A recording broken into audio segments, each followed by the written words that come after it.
Should make sure first of all though that I'm actually in the screen. Yes. Yeah. Oh yeah. It's gonna be fine. Wow. It's crazy. Pretty good looking. Crazy what we can do with computers. This is why we need the video, because people will be like, damn, you want to look at good-looking man? Just go on. Hit me up in the comments. Yeah. Yes. Give me a 5-star rating in the Apple Store. Yeah. I'd say it was specifically because of it. We should get more iTunes ratings. Nobody rates it. Welcome everyone to another great episode of the Do Better Dev Show. Some might argue it's the greatest show ever because we now have our co-host and a guest in person, and it's our 25th episode. So, you know, as Anis, our guest, said before, it is a doubly jubbly. Hashtag triple blessed. Hashtag triple blessed, yeah. So, yeah, it is, yeah, it's a meeting Nathan in person for the first time since we started this recording. I was gonna say you've met yeah. Since we started recording. I am clarifying it. This is a big deal, guys. We, you know, COVID's starting to ramp down, and our production value is going like exponentially up, if I may say so. Yeah, so introductions. Nathan, as you know, our certified AWS solutions extraordinaire. Now you can see him facepalm in person instead of just the video. In HD. In HD, yeah, 4K premium. And yeah, and we have Anis today. Anis has been my college friend for about 8 years now, which is crazy. And he's been working in Shopify for about 6 years. So pretty much since we graduated. Since we graduated, yeah. And yeah, he's held a number of positions there. I'll let him talk about those later on. But yeah, I'm excited for this episode. How are you guys? I'm doing well. It's crazy to be in a room with other people. Yeah. I'm pretty excited about it. Yeah, I mean, last Saturday was the first time in a long time I'd seen people. So doing it again in a week is pretty crazy. It is. Yeah. If anything, it's starting to feel life is coming back to us. Slowly, but surely. So in other words, I'm feeling good. Wow. Despite your intro. You know what? Maybe you shouldn't have gotten that certification if you didn't want me talking about it. I will be proud, Nathan. You can't take that away from me. I think he's just saying he wants Corona to come back so it can go back to a digital format. That makes sense. Don't generate internet hate with a demand like that. You know? Yes. Yeah. How about you, Anis? How you been? Good. As any people who are nerdy might be listening, it's been E3 for the last 5 days. So that has been pretty exciting to do nothing and watch conferences all day. I agree. I've been doing that with you. Yeah, you have. And to some success, there was some good conferences, and to less, there was some really not so good ones. Yeah. Starting day 3, it was just a downwards graph, and that's just E3. It was. So, but I've enjoyed the ride. Very cool. Speaking of cool stuff, Nathan, Jeez. In the last week, have you had any cool, frustrating, or interesting things happen? Yeah, let me see. All right, so, cool, interesting things. Right, so, cool, interesting thing. We actually, all three of us, watched Inside by Burnham last week. And interesting is definitely a good way to describe it. I think it's hard to even say. It wouldn't be like my favorite of his specials, but it's so different that I can't even say it's not comparable. They're not comparable in any way. They're so different. But I enjoy watching it. I'm really glad I got to see it because I don't actually have Netflix myself, so I just showed up at somebody else's house and watched it there. And for frustrating, I'm gonna say just in general, because this came up today, just bike shedding. Just any conversation that leads to bike shedding is so frustrating. So this was how should we write this URL for this one API endpoint? And it was should we use dashes or do we just put it all together in one word? And suddenly people who aren't on the team hopped in. And I'm like, this was not your discussion to have. But every time there's something that anybody can have an opinion on, that's when they all do.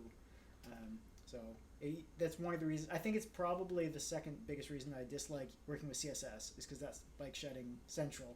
Everybody shows up and they're like, I think the button should look like this. And in this case, it was, I prefer underscores. What's the difference with that and dashes? Why can't we just smash it together? And everybody's just like, there's 3 people on this team. This was a conversation for us. So, bike shedding. Yeah, and if you put underscores in your API paths, you're going to hell. Yeah. That's terrible. Yeah, dashes or camel case. If anything, camel case.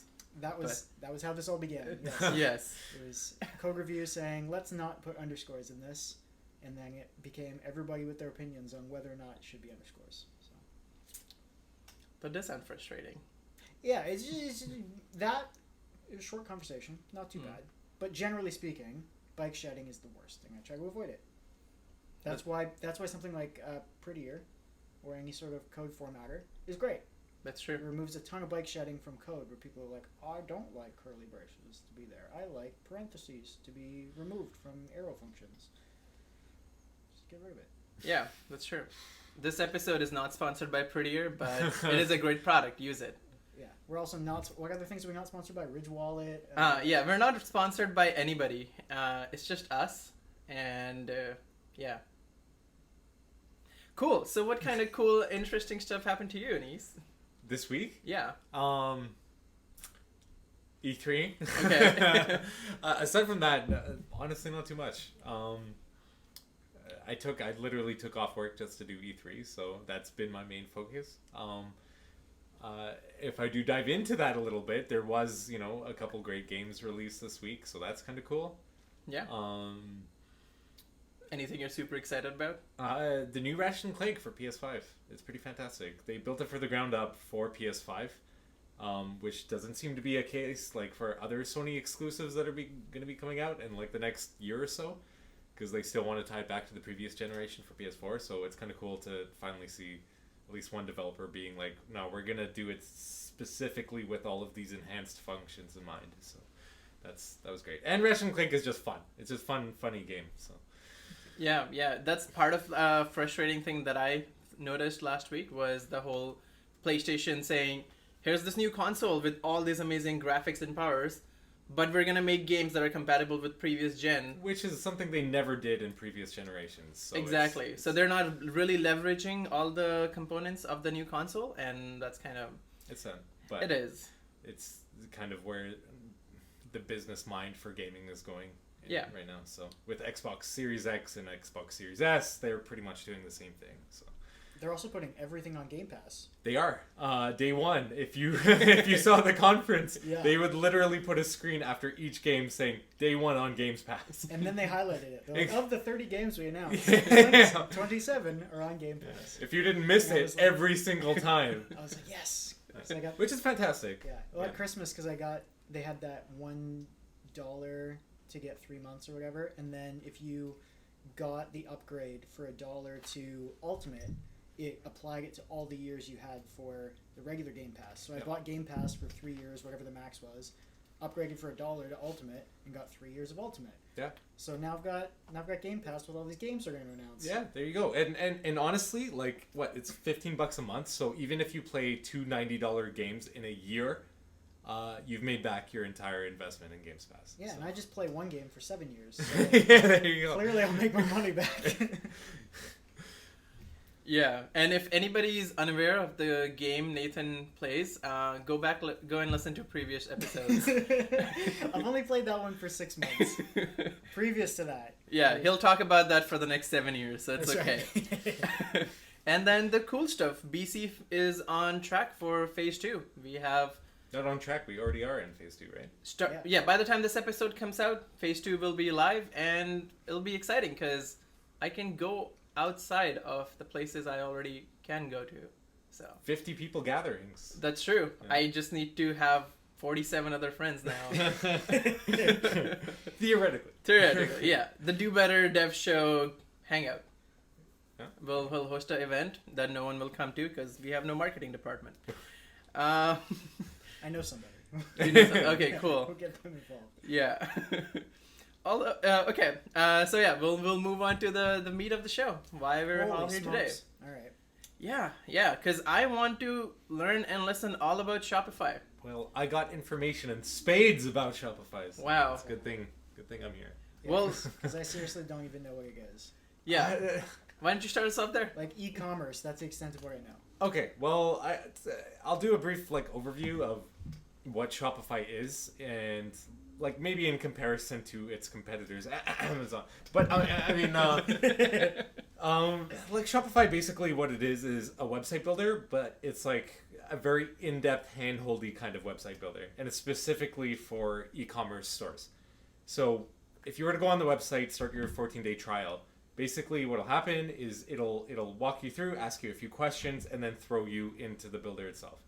So there's like several sections that you can work on in order to prepare your site. So one would be products, one would be the site itself, which we have like a ton of free themes you can choose in, and then choose what it is you want to do in those sections of the theme. And it's all kind of like WYSIWYG, kind of like here you want to go through this, and this in order to make your website look this way.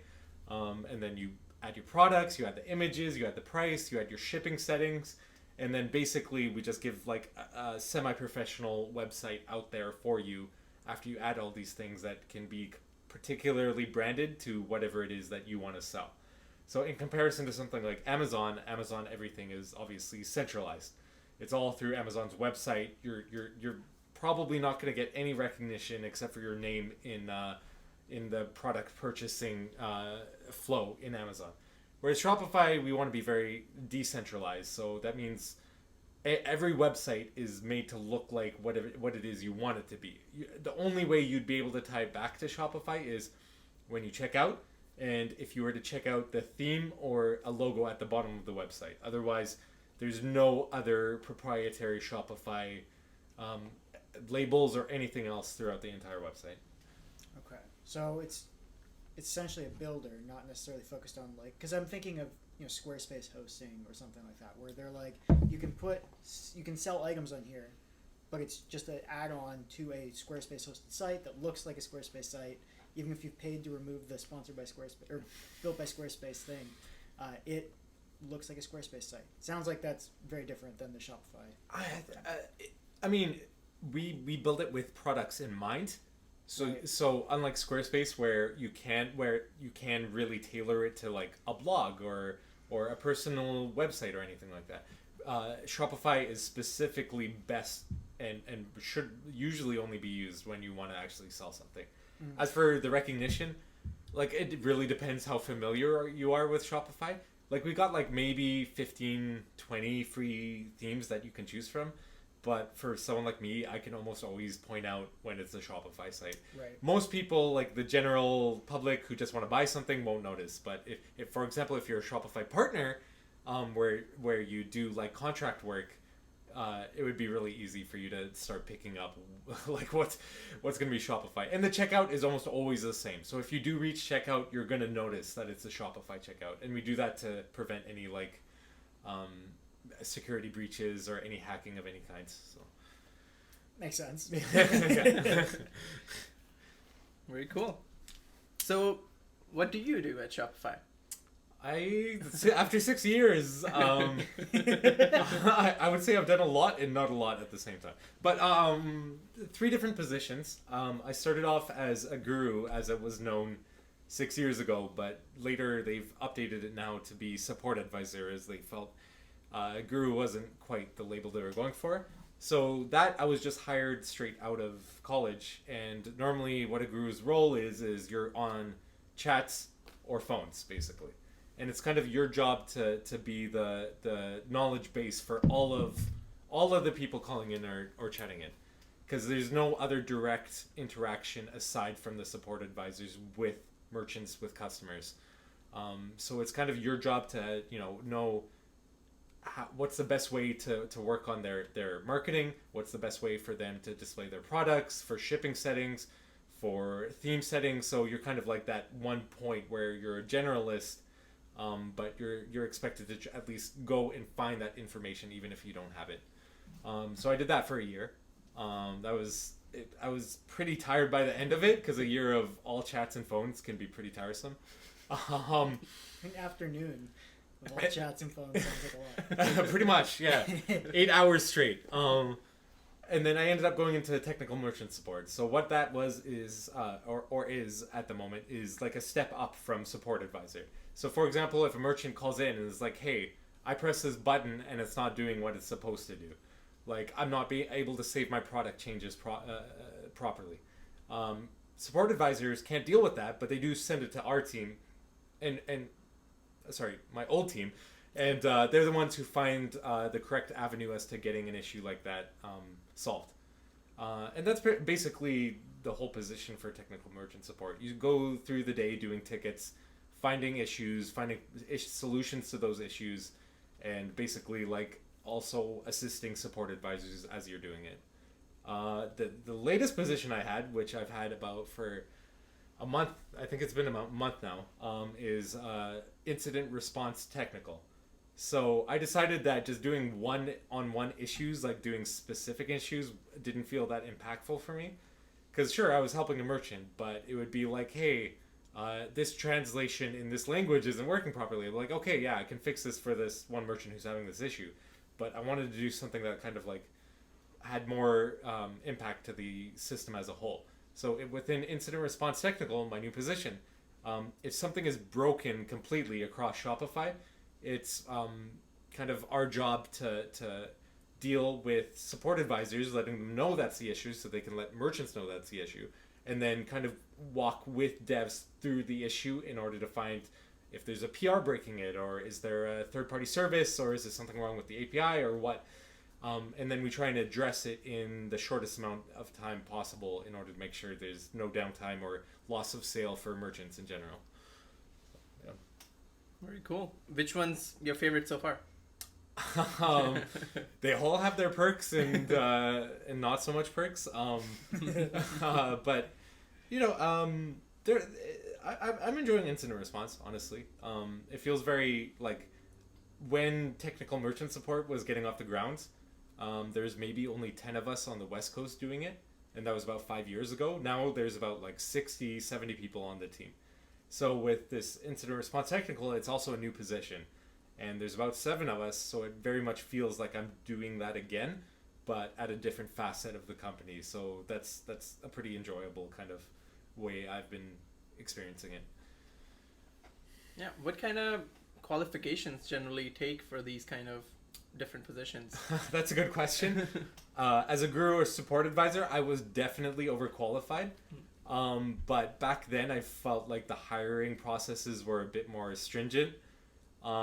Now they're looking for more generalists as opposed to like straight up troubleshooting mindset, which is what I definitely had when I first applied. But honestly, at this point, like if you're good with tech, if you're good with marketing, if you're good with business in general, theme branding, stuff like that, it would be worth it to even just look see if you want to start off as a support advisor. Generally, I took long moving out of that position, a year. Most people get out in 6 months and then move to like a more specific part of the company they want to work in. So like you do pay your dues, but you know it's there to familiarize yourself with the system in general, and then you can specialize in things past that for sure. Of course. And then, you know, like technical merchant support for me and IR tech, those were just progressions of where I started as a support advisor and built up that knowledge. So, yeah. And Shopify hires a lot of remote employees, right? 100%. Literally 100% remote. That's a big thing that our CEO pushed for during Corona. We were mostly, I wouldn't say mostly remote, but we were largely remote before Corona. But since Corona, it's become 100% now. Even any kind of dev position, you can do it from home. Or if you live in one of the major cities like Toronto, Montreal, Ottawa, and soon to be Vancouver, you could have the choice of going into the office if you want to. So, very cool. Yeah, that's what I'm hearing from everybody too, because people still reach out on LinkedIn and those sorts of things, and they're like, advertising that it's remote. I'm like, you and everybody else. So. Yeah, it's a huge thing, right? Yeah. People want to know, you know, do you have that choice? It totally changed the landscape on the dev side, at least for Canada, because now you've got companies in Toronto reaching out to the West Coast, and now the market's totally different because the markets were very segregated before. So remote works great for, at least I assume, for the companies if they want to keep doing it, and it's definitely been good from my perspective for the employees. For sure, yeah. I mean, not only does it let you work from the comfort of your home, companies become more, and this is something Shopify has been doing for a while, but they become more invested in making sure your home can be an office where you can concentrate by giving you perks and stuff like that, and generalizing salaries so that, you know, you're not being underpaid for somewhere you might be, you know, living over the higher wage of, but Yeah, and if everybody's remote, then nobody's getting left out of in-person meetings, which is really nice. That's true. Uh, You just need Zoom. yeah, everybody's very familiar at this point, I think. What's Zoom? Not sponsored, right? No, yeah, that's true. They're not sponsoring us, so we don't talk about them. Yeah. Is Shopify? No. Okay. I can get you guys some sweet swag if you want. Yeah, I'll have. Oh, that sounds really good, actually. Cool. So let's say I'm a random guy who listened to this awesome podcast and figured, oh, what the hell, I should check out Shopify. Like, what would be a good use case? Why would somebody start off, and like the flow becoming a customer? Okay, that's a good question. I'm gonna break it down into like two different perspective people, because I feel like this is a big thing and it is a hot topic right now when it comes to e-commerce a lot. So mostly the two people who do want to start their own online store, they either have a product they themselves want to specifically sell, or they want to get into drop shipping. Normally, let's say if you have your own product you want to sell, what you would do is you would start a Shopify store. You would take pictures of your products, set price points for them, start your theme, start taking images of whether people using your product itself, whatever brand it is you want to show people within the first couple pages that you're going to have on your store. And then from there, you would maybe extend your product. You would set shipping settings. Maybe you only want to ship to Canada for now. Maybe you want to do Canada, US. Maybe later you want to do international shipping. All of those options are there, and each have like their own, you know, tax settings that you can set as well. Package settings in order to ensure that you're sending out the same thing for the shipping label you can purchase on Shopify every single time. And that's basically it to get yourself up and running. At least with your own product. And in that case, you can always think of expansion by like hiring people to do, you know, go through orders to fulfill the orders for you, hiring a social media manager, hiring a marketing exec. You can do all of those things yourself. There's also the Shopify partner system, which is people who are familiar with Shopify will put their basically their resume up on the partner's website, and then you can choose people by location, by price, and have them either do like a one-time job to kind of help you kick off the business, or you can hire them for long-term so that they can do something like, you know, build up your visitor rate for your website, for example. So that's generally how it goes for if you have your own idea for a product. The market is very saturated right now, so you really need to make sure that the product you do want to sell, you make it clear why yours is different, and like what it is that you can offer that the other competitors aren't offering. Now, when it comes to drop shipping, that is a bit of a different beast. Yeah, I can see you definitely get what I'm saying. Yeah, he's just happy that's the keyword now we can put everywhere to get all the likes. The podcast is just gonna pull. Yeah. Drop shipping with Angular, React, and Vue. Yeah. Well, Shopify uses all of those. So drop shipping, like I'm gonna give a basic overview because I do know about it, but at the same time it's such a varied thing that it's really hard to cover all your bases with it. With drop shipping, the idea is that there are these mass producers of products. For example, AliExpress is like one of the biggest ones in the market right now. So you're thinking, you know, I don't have a product but I want to start a store. Then you go to AliExpress. Usually there's an app. In this case, Shopify does have an app with AliExpress. You would choose the specific products that they have, and then you would portray them on your store as if you were selling them. The way the dropshipping works is AliExpress would use like a relay point to send their products to whoever it is you sold that product to. That's basically dropshipping. The only difference is what the products are and who you're going through. Most of the time, you know, these big companies have easier ways of you going through them in order to process the orders and offshoot the product. But then, you know, there are suppliers that are less known.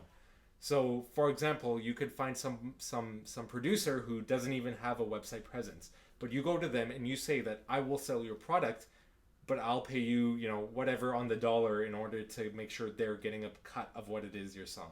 That's going to be more difficult because you have to go out and find those suppliers. But again, that could make it easier for you because that way you're not competing with tens of thousands of people who all have the same lamp on their website, for example. Which kind of leads into another thing is that if you are somebody who already has, mass-produced thousands of products and you don't really know like where to send them, what to store them, what you want to do with them, a big kind of buzzword that Shopify has been throwing around a lot lately is the Shopify fulfillment network. So that kind of cuts out the middleman.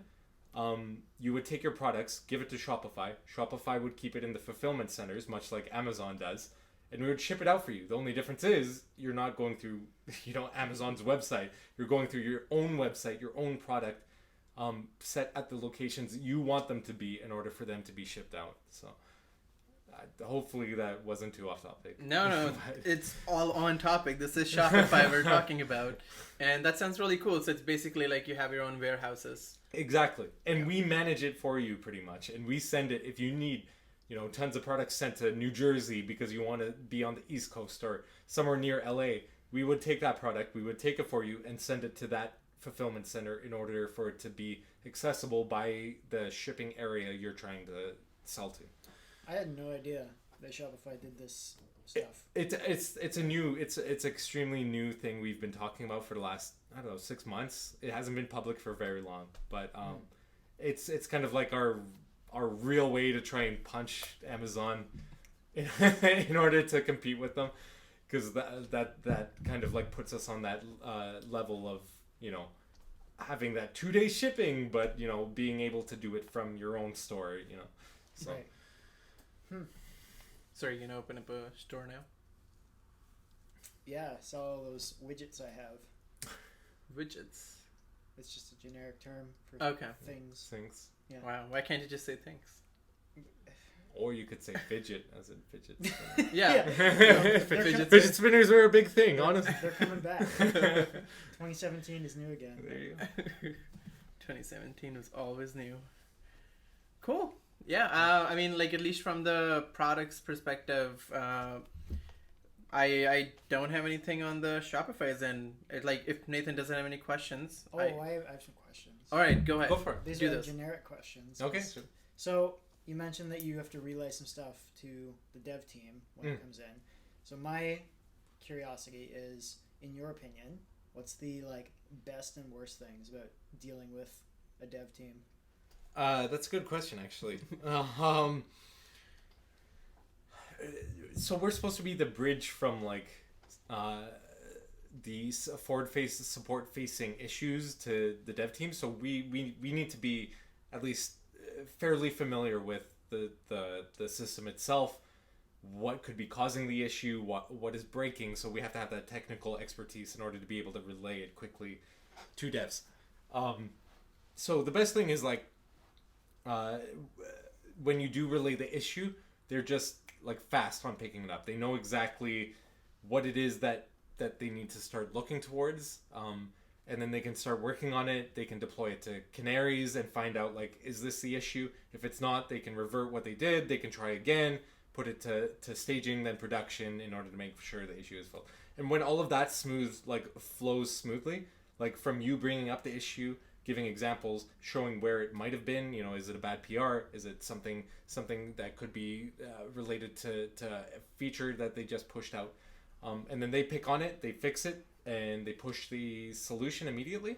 That's probably the best thing, because that way it's done quickly and it's not drawn out. And that support isn't getting flooded by merchants freaking out about something not working properly. Right.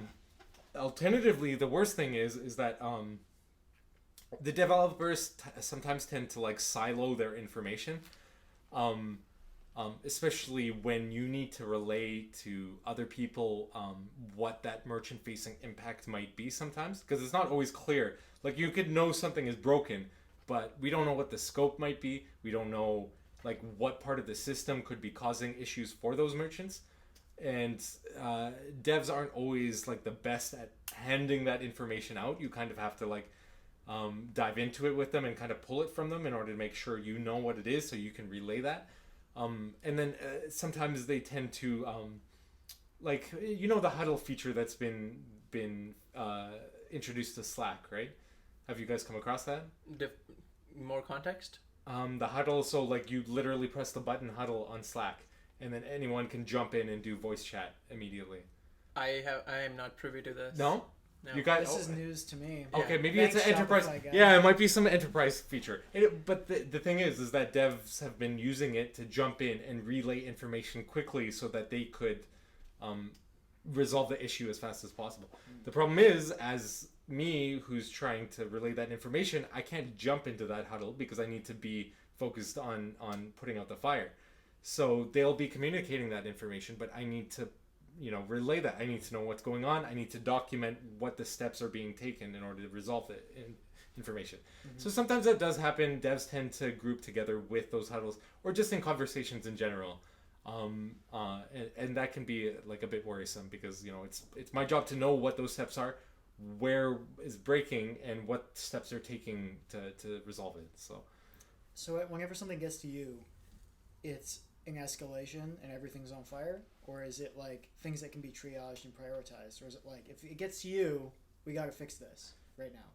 That's a good question. That is a large part of my role, is determining what to bring to devs' attention. I see. So a lot of the time, support advisors will be saying, hey, I had a merchant who's having this issue. And then technical merchant support now comes to our team and says, hey, 2 gurus mentioned this issue. So I have to kind of determine, is it a big issue? Can I replicate the issue? Is this something that's going to affect them making sales? Is there only 2 reports? Usually 3 is like the cutoff when like, okay, now it's starting to saturate. If there's 3 reports in like 2 hours, that's when you start, like the fire alarm starts kind of brewing in the back of my head. So like it's kind of finding out the scope. How many people is it affecting? Is it something that needs to be dealt with now? Or is it like a display issue that really doesn't making much of a problem? And is it affecting sales for merchants? Mm-hmm. So once you determine those questions, that's when you kind of like start paging devs and waking them up if they need to be, or pinging into channels trying to get eyes on it immediately. So. Well, I like what you said there, because I think either last week or the week before, one of my frustrating things at the start of the episode was people not replicating bugs before they add them to the sprint. So if you're doing that, you have my approval. No, that's a huge thing. If I can't replicate it, and if I can't tell that what like for example, it could be affecting only people on, for whatever reason, the East Coast or something like that. If I know it's replicable in the East Coast, then I know it's an issue. If it's just random people all across whatever, reporting it, and I can't replicate it, and they can't replicate it, then I just, I'm like, nah, we're probably good. Yeah. Yeah. See, he's already doing better. I know. It's just, I mean, it's kind of my job to do so, but you'd be surprised.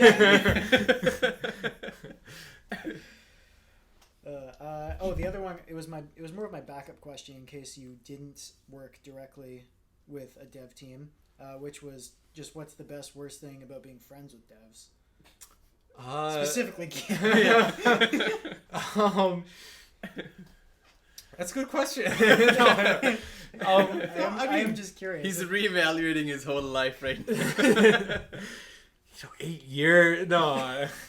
It's great. I mean, I'm in the tech industry, right? So, we always get to discuss like if there is anything happening within the tech industry, or like if there's something about programming he wants to talk about. Like, I'm not a programmer. I did take, CST. I don't know if you guys talk specifically about CST at all. Not very much, no. Well, our college program, I did do programming in that, but I didn't go directly into a programming job. And even now, I'm okay, not so much, being in that position.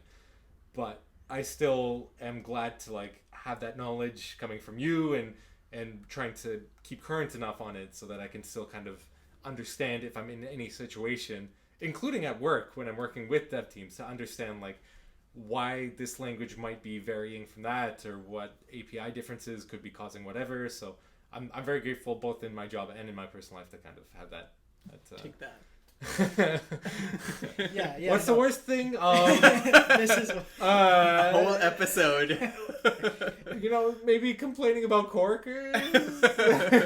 I have never done that. Programming, I've noticed, is a very individualistic kind of profession. So get blamed. Good, but yeah. Well, everybody has. I mean, in any situation, it's the coworkers you're gonna chafe with. But I feel like programming in general is very much like, if you can't find somebody who jives with your own mental and work ethic, it tends to chafe a lot. Yeah, especially if they're using underscores in API names. Well, like, oh. Gross. Damn them. No, it's why everybody's had to listen, who's listened to the show, hear me talk about how much I'm enjoying working at Talmatic right now. Because I get along with my very small team, and it makes a huge difference. Yeah, culture fit is a big thing. And you lose a lot of that in bigger corporations, but with smaller companies or even smaller teams. Yeah, if you have the same mindset and work ethic, I've noticed, it just gels. Yeah. Okay. I have one last question. We've talked about people who are non-technical who may want to start Shopify stores and go in there. What about, because some of our listening audience is technical folks, what are kind of different technical roles and paths they can get to working at Shopify? Specifically the corporation itself, not outside of Shopify. Yeah.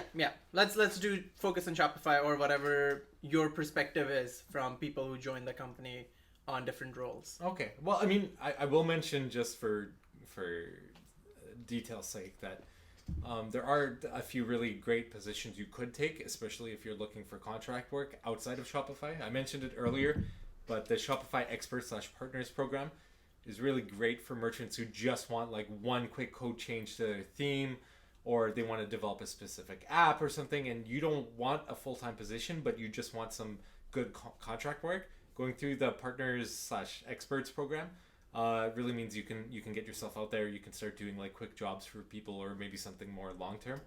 And then one other thing I'll mention for outside of Shopify is the HackerOne program, which is I think a big thing with a lot of companies. But you can make like quite a bit of money if you're able to spot like a really good a security bug or something that could be causing loss of information for merchants or stuff like that. Shopify does tend to pay out pretty well for stuff like that. Inside Shopify for dev positions, I think the rule that they use generally is to always hire someone who is better than yourself. That's like the guideline that they use a lot when it comes to hiring for devs. They've been saying that for years now. So the idea is that they always want to be improving. But honestly, like Shopify has grown so much at this point that we need people. And almost always like experience is gonna translate over well to the different sections of what we do. We do a lot to do with React. We have Angular sections, we have API, we have app work, we have Rails stuff. Almost always there's gonna be like somewhere that any dev work if you've done it could very well get you in that door in order to start at least trying to see if Shopify would be a good fit. But like we said, it's 100% remote now, so that's great. If you're anywhere in Canada, it's worth applying. If you're outside of Canada, I would not say so much. Because Shopify isn't completely comfortable hiring internationally quite yet. But within Canada, if you think you have a fair shot, I would say go for it. I think almost all of our positions are listed on Lever. So if you look up Shopify Lever, you should be able to find like all of the things we're looking for at the moment. And we're growing so large, like I said. Yeah. Not to obviously it's a big company. But if we want to beat Amazon, we gotta start pulling in as many people as we possibly can, right? So, yeah. No, that sounds really cool. It sounds like there's sort of a bar raiser question. Yeah, that's what I was thinking too. The exact phrase. Bots in general? No, just bar raiser. Bar raiser. Oh, sorry. Yeah, because you're trying to hire somebody who's better. I mean, right? that's the rule of thumb. But realistically, it's not always. like as long as Is he not ever that I'm saying Is he ever a grumpy French guy? probably more often than no. But no, I mean, like, of course, it's definitely more about like your mindset, and if you do good work, that's what they look for mostly. That's just kind of like a generic saying that they've had in Devland for years. As to whether it always pans out, it's not always going to be the same for everyone, right? So. Yeah, people be better at different things as well. Yeah. So there have definitely been people I've interviewed who I'm like, oh, you can have a conversation a lot better than I can. That's an improvement. So.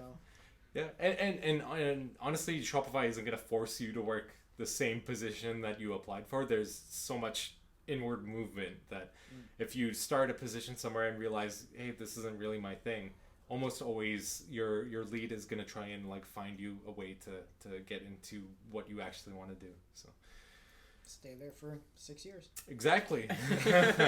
So I hope that's like a testament to managing a company decently well. I know.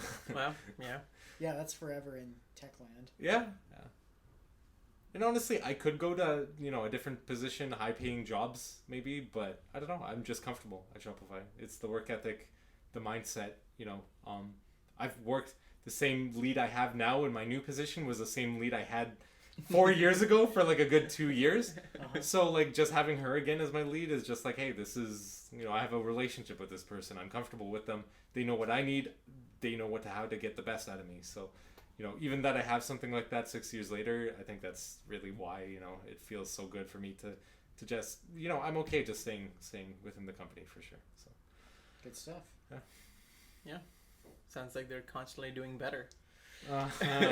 Which is such a great segue to our final segment of the show. I like that I can sigh in real time now. See, even that's better. So to give context, Denise, we have a final segment where we talk about things we did better in the previous week and things we're going to do better in the upcoming week. So I won't put you on the spot right now, so we'll start off with Nathan. Yeah. What did you do? I got my notes. Yeah. Right, so one of the things I said I was going to do better was I was going to buy a backpack for overnight hikes, and I did that. And then yesterday, I thought I should make sure that I'm good with this. Because I wore it around the store a little bit, make sure that it fit well and seemed to sit properly on my shoulders. Everything seemed okay, but I was like, let's load it up with stuff. So I put all my stuff in it, and then did like a 4-hour walk out to Mount Doug. Walked around a bunch, put like my hiking boots and everything on too, so I looked like a proper weirdo. And then came back. Everything seems fine. I didn't wake up horribly sore or anything, so I think we're good. So that was good. And I said I was going to learn a song on guitar. So I've got 2 parts to this. So the first one was I learned a full song because it's incredibly easy, and I just thought to myself I was supposed to be learning a Bare Naked Ladies song, and I thought, Which what, one? I have. I have to ask which one. Yeah, Pinch Me. So that's the next point. So I was wanting to learn that, and then I was like, oh, I haven't listened to Joel Plaskett in a long time. Let's listen to some Joel Plaskett, staying in the whole Canada theme. And then I decided to learn Nowhere With You because it takes like 5 minutes. And I was like, cool, I've learned my song. That was my do better. And I mentioned it to Gian, and he's like, so you just cheated and you learned a really easy song. You're not wrong. So I've learned a good chunk of Pinch Me, and I haven't memorized all of it yet, but it's getting there. So 1.5 songs. That's some progress. Let's pass it off so I don't talk for 10 minutes, and you can tell me what you did better before I go into my do's. All right. Well, I said I would, do more Instagram on our social. The reels. I could not summon the strength to stand in front of a camera and make some sort of video. So I instead just posted more memes. That was one of the things I noticed that was great on the Instagram. Yeah, so it sounds like it's well received so far with our very small data set, and I am happy. So, but I am using the buffer tool more effectively now. So I am starting to schedule out posts for multiple days instead of just whatever the next one is, to sort of have a theme, to sort of know what our social media is going to look like. And of course, just learning and playing around with that and different hashtags, see which one has more visibility or whatnot. So yeah, did better a little bit on that. And then another one I said was I was gonna go hang out with my friends, which I'm doing. So it's just so Wow. great. I know. Here we are. Yeah, and then another thing I said was I would give my personal website a little bit more TLC. You didn't do that. Which I didn't do, so because I was hanging out with my friends and I didn't want to sit in front of my laptop. I'll take the blame. 100%. Yeah, it's 100% him. So it's moved on to my do better. Okay, fair enough. Anise, Yeah. do you have anything that you want to mention?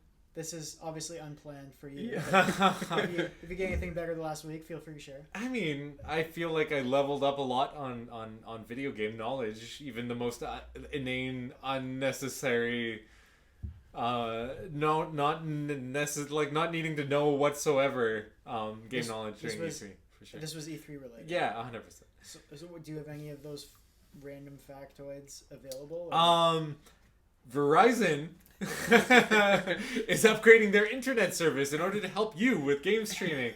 No, there is a lot of great stuff. So I feel like I did better maybe in that like there's a lot of cool things that I'm looking forward to now. The game development cycle looks like everybody was working on something during Corona. And now that Corona is coming to, at least a manageable end, they're like, quick, let's get every single game we've been working on this entire time out.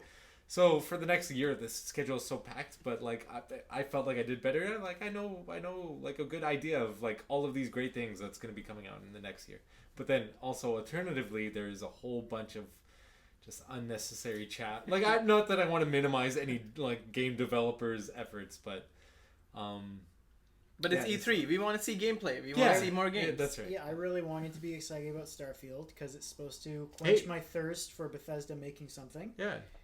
And there wasn't really much in the trailer No. to tell me. It was a cinematic trailer. That's Yeah. it. And it wasn't even like very cinematic. It was No. like a So I texted Gian because I was watching it. I was watching a Gopher watch along because he was doing the Bethesda section, and the first thing I got excited about was Animal Party.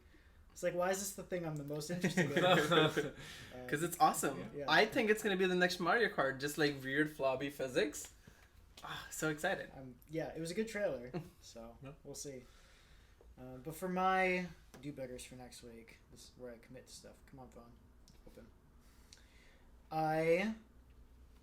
That was my carryover. My general month-long goal of if I make plans with somebody, I actually do it, even if they cancel. I've circumvented that by just not making plans with anybody because people are unreliable. But I need to finish learning. Did you learn that from him? No. I deliver, man. I commit and I am always here. I'm just not here. That's the problem. No, but If I'm not in Victoria, I can't commit to plans with Nathan. Yeah. Finish learning Pinch Me, like I mentioned. I need to do some more stretching / just like yoga stuff in general because I get real stiff from standing at my standing desk pretty much all day on a hardwood floor. So just remembering to move and stretch a bit more throughout the day. Did you get one of those mats where standing makes it easier? I have like a yoga mat I can stand on. Thanks for listening, everybody. Unfortunately, we lost the final 3-ish minutes of this recording. So I will just let you know that the things you missed were just our do better segments. Specifically, I was going to do what I said I was going to do, work on stretching and such. Gian was going to spend more time relaxing and spending time with friends, playing video games, those sorts of things, getting some downtime in. And Anise was going to do better by being a great uncle for his nephew's birthday. We'll see you next week. Thanks for listening. Bye.